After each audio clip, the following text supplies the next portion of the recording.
how are you? Welcome to my fashion and art channel. I'm Ceresa, and today I'm going to show you how I made this dress from scratch, this flowery dress. I went to downtown and I got all this fabric. I got a lot of fabric, so now I have material for another dress or a skirt or whatever. This tutorial is going to be on how I accomplished this dress without a table, without all the gear that sometimes people need to do. You know, it's enough with having the inspiration, the desire, and just, you know, take action on that. Also, I did some paper diagrams and I cut papers on the actual shapes that I cut the fabric because the fabric was too big for me to be able to capture on a picture. So that's what you're gonna also be able to see there. So let's get started right now.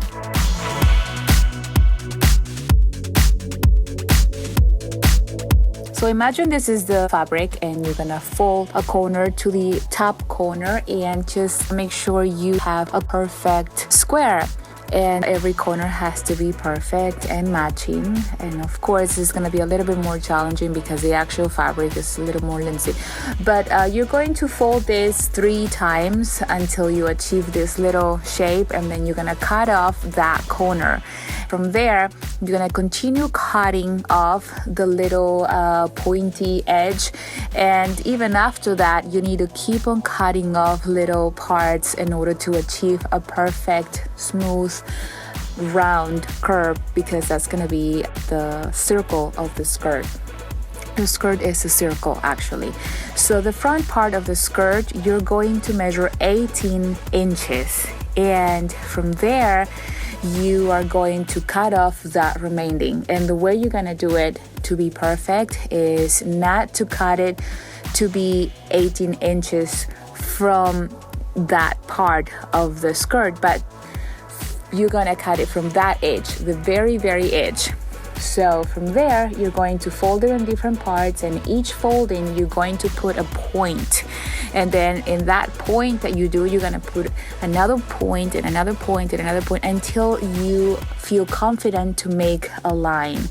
And it gives you a very good smooth line. And then you just cut to the middle and then fold it over as a guidance so that you make sure that the other part is exactly as the other part. So that's how it's done. All right, bye-bye.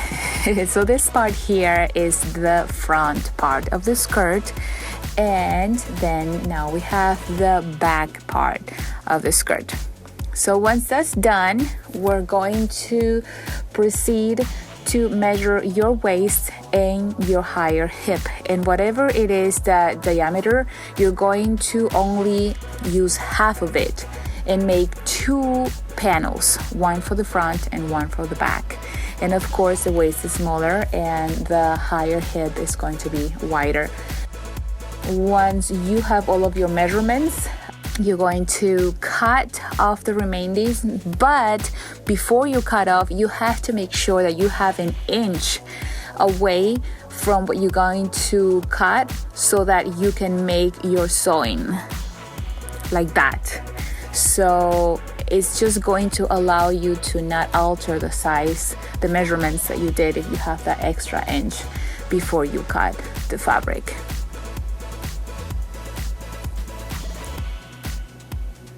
So now you're going to measure the very center of that with the very center of the circle. And then you're gonna put them together and you're going to point these little edges and then fold the circle in as many times as you can, and then cut it up. Just trust that it's going to be a circle because it's going to be a perfect circle. And then you're gonna have enough space to work on making the little you're gonna sew it, and then you're gonna pull the string, making it tighter until it fits the actual size of the top part of the skirt, from the hip to the high waist. And that's how you accomplish the skirt.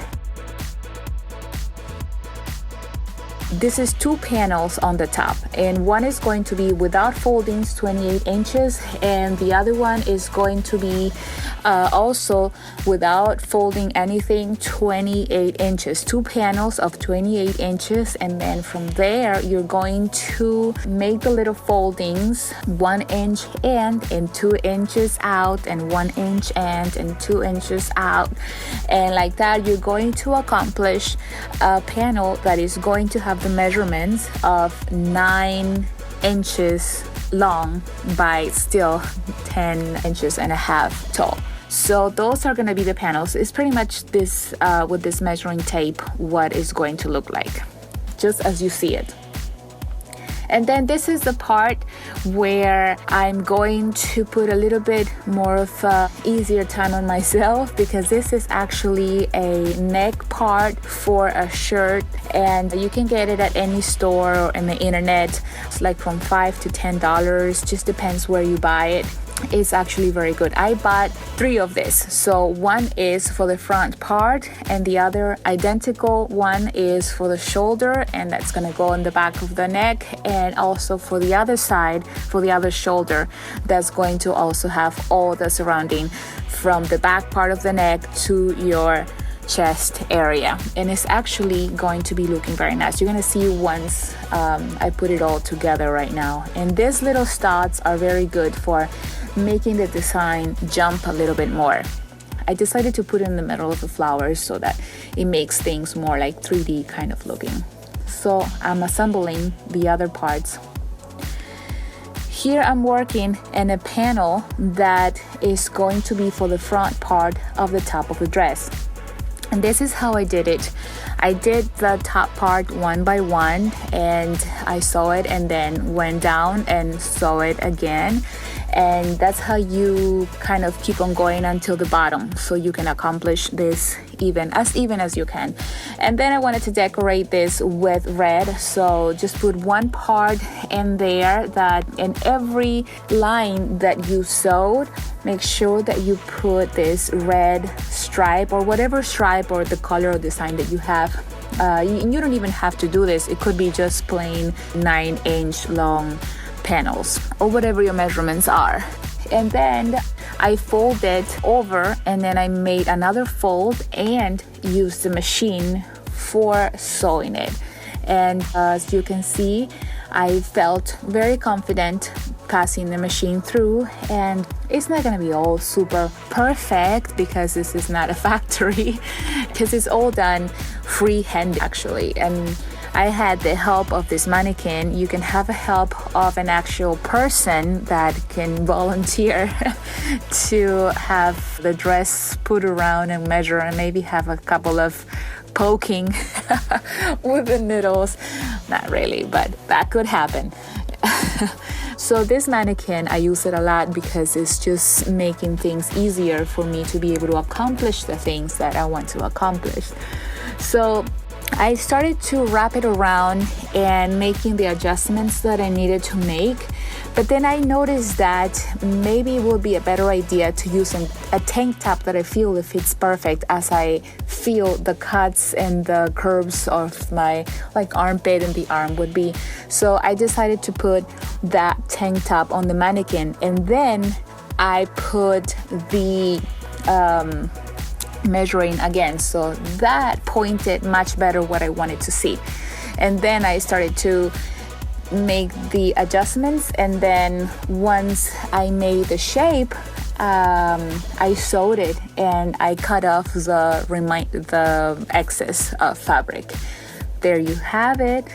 And that's it was like 6 inches that I cut off to make the breast part of it.